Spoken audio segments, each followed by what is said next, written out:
বন্ধুরা, একঘেয়ে মাংস রান্না করতে করতে বোর হয়ে গেছেন? আর হতে হবে না, একবার এইভাবে মাংসটা রান্না করুন। মাংসটা কিন্তু খুব টেস্টি হয়। প্রথমে আমি দিয়ে দেবো কাজু, কিশমিশ, পোস্ত, তিল। জলের মধ্যে ভিজিয়ে রেখেছিলাম, ছেঁকে আমি মিক্সিতে দিয়ে দিলাম।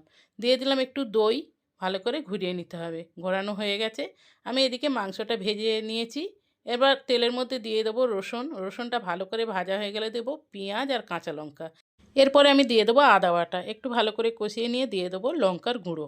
আবারও ভালো করে কষিয়ে নেব। তারপরে আমি যে মশলাটা বেটে রেখেছিলাম ওটাও দিয়ে দিলাম, খুব ভালো করে কষাতে হবে। এরপরে আমি দিয়ে দেবো একটু নুন আর চিনি, আর মাংসটা যে ভেজে রেখেছিলাম দিয়ে দিলাম। ভালো করে কষিয়ে নিতে হবে। এইবার আমি গরম জল আগের থেকে করে রেখেছিলাম, দিয়ে দিলাম। জলটা কিন্তু কমই দিতে হবে। কিছুক্ষণের জন্য আমি ঢেকে দেবো। কিছুক্ষণ পরে আমি ঢাকনা খুলে বাটার দিলাম। এরপরে আমি ক্যাপসিকাম ভেজে রেখেছিলাম, ওপর দিয়ে সাজিয়ে দিয়েছি। দেখুন মাংসটা আমার কতটা সুন্দর হয়েছে। অবশ্যই একবার বাড়িতে ট্রাই করবেন। ভিডিওটা ভালো লাগলে অবশ্যই